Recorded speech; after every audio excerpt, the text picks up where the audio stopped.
It's typical because everyone here is insane with love in a certain way. They express it differently. But it's really about love. Even though we call this jnana yoga, okay, which is the yoga of knowledge or gnosis, right? But the knowledge is only used to deconstruct the ego that is not in a state of love. The ego is actually a defense against love, because it's afraid of love. It's afraid of being hurt. And so the ego is a structure of defenses.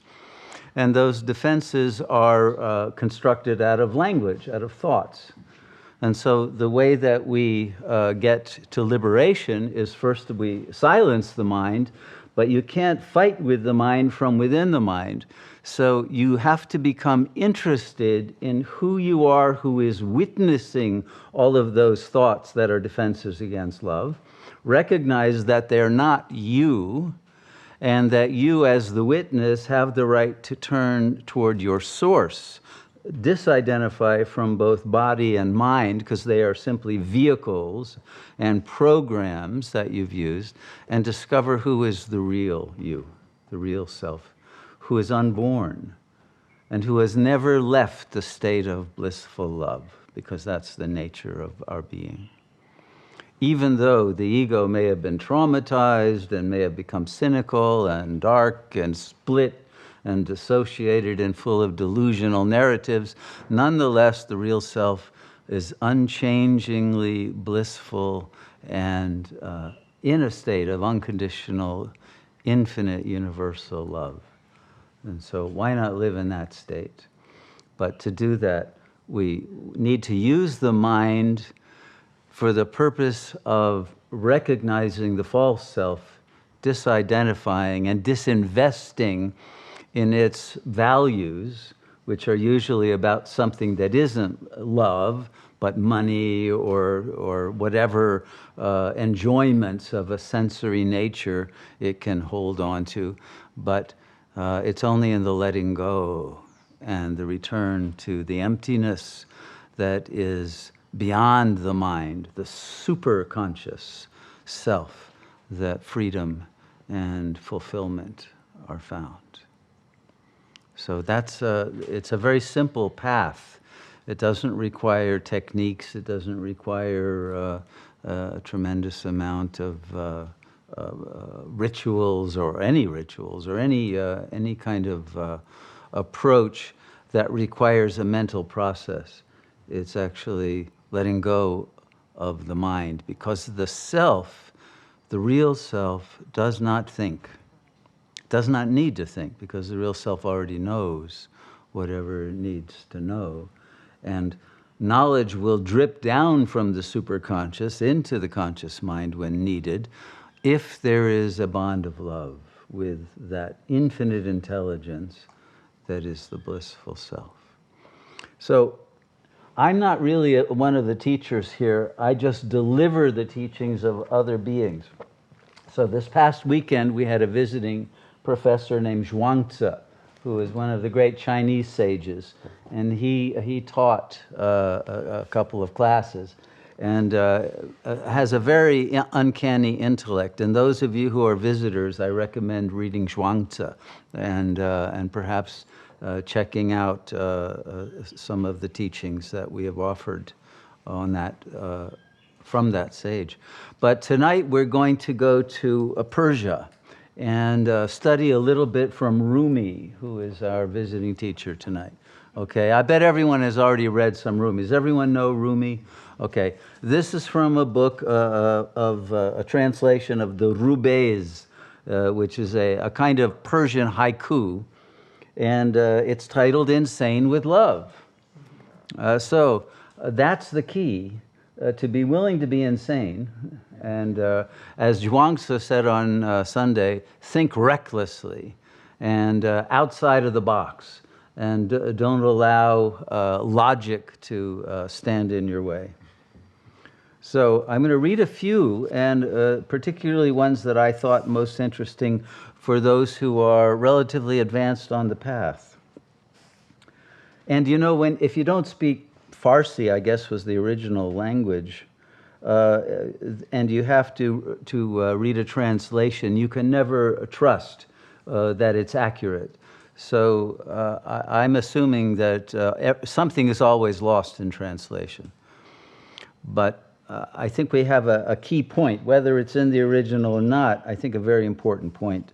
So this one, this Rubais is, if even a tiny piece of yourself remains in existence, you are still worshiping idols. Now that's a very radical teaching. If even a piece of yourself meaning here your ego, right, remains in existence, you're still worshiping idols. The ego is an idol because it is literally an icon that is a self-image. And even if it's a negative self-image, to whatever extent you believe in it, your ego is your private religion. And it's the love for the ego rather than the love for God that is the obstacle. God meaning the real self. We're not talking about a mythical religious icon, but the self. Okay, so, but, he says, if you break free of all doubt and suspicion, interesting that he puts those two, and I think they are together, which I would simply call paranoia. The ego, every ego is in a state of paranoia.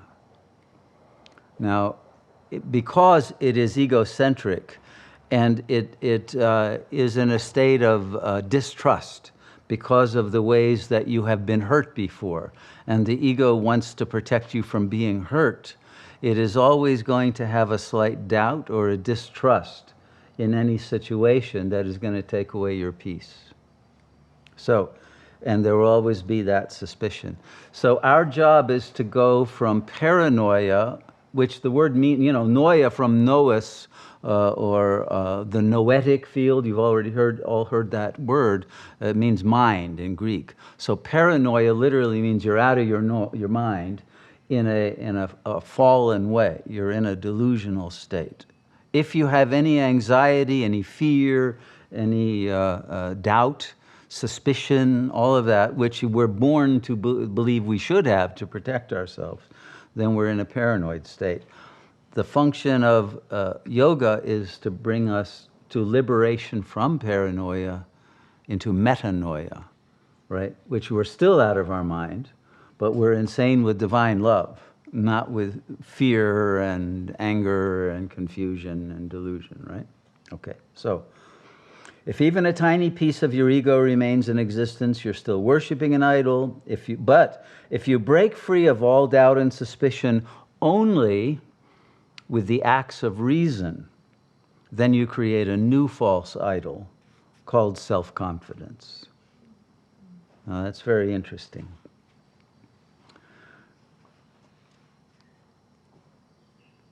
I'm not sure I agree with the last line, that self-confidence is the accurate term.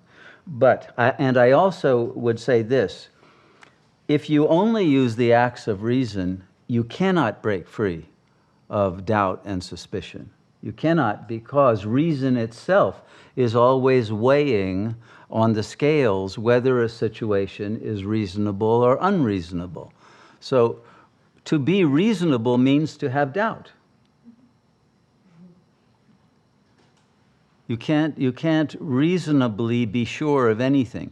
These days it's very popular for people who are studying logic to avail themselves of something called Bayes' rule. Has anyone ever heard of that? Bayesian logic and all of that? It's very popular now in quantum physics. There's even a whole school of thought that interprets physics according to this logic. But people are using it now to try to figure out what percentage of belief do they actually have in a certain thing. How certain am I that I'm going to get dinner tonight?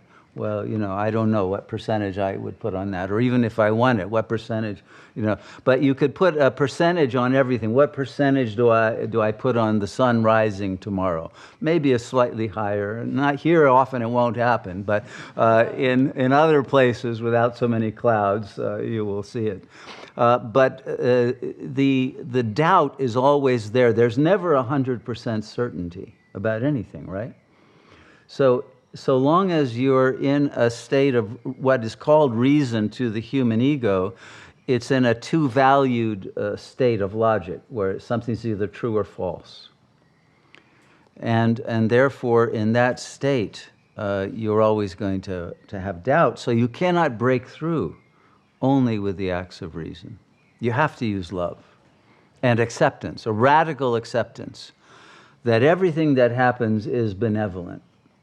Because the intelligence that underlies the existence of this apparent world is benevolent, that it was created out of love and for the purpose of our realization of the self that is infinite love and bliss. So he's saying you create a new false idol called self-confidence. But again, self-confidence is always relative, and it can be, let's say, broken through, or it can crack at a certain moment of performance anxiety, let's say, or some kind of worry that overcomes the reasonable sense that you deserve to be confident.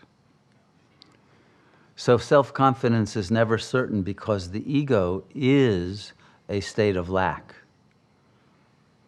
The ego is a defense against the being that is fullness of love and power and intelligence and the real essence of being that is immortal, but the ego lacks that.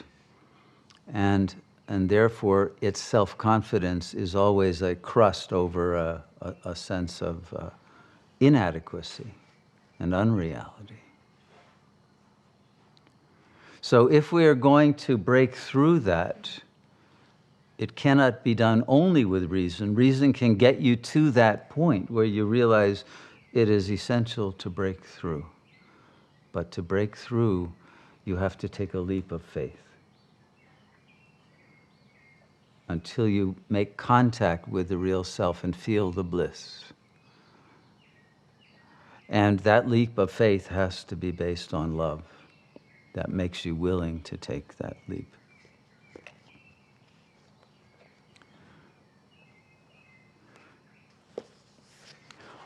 But the love can be based on the reasonable understanding that even science today has proven that consciousness is at the base of reality. Throughout the 19th and 20th century, the dominant paradigm that they tried to indoctrinate everyone into was materialism. But materialism has been found to be false. I hope everyone has recognized that. Science itself has come to that conclusion. Materialism is a dead paradigm. It's over. But this hasn't trickled down, I don't think, to the educational system because there's a political will to continue to believe in such corollaries as Darwinian evolution, which has also been refuted. But all of those paradigms that are related to and based on materialism imply that the world is meaningless, random, that it's simply based on cause and effect of a mindless conglomeration of particles. But how did what we call particles even get here? When you get down into the field of cosmology, the scientists recognize that the world did not create itself. There had to have been, before space and time and matter and energy, there had to have been an intelligence that determined what would be the rules that would govern nature. those rules had to precede nature. Nature could only be expressed in accord with the laws that would have had to have been prior to nature. So the intelligence, the consciousness, is primary and prior ontologically to the what David Bohm, the physicist, called the explicate order. There's an implicate order that is prior, where all of time and space is already present now, because space-time is an artifact that it has only validity in terms of its linear unfoldment from within the space-time continuum. But before it, and what created it, and what is outside it, transcendent of this holographic appearance, and yet pervading it, is that which is timeless, eternal, infinite, and ever present. So the laws of what we call the laws of nature are simply habits that are installed by that original consciousness that created all of this, and that continues to create it in every nanosecond.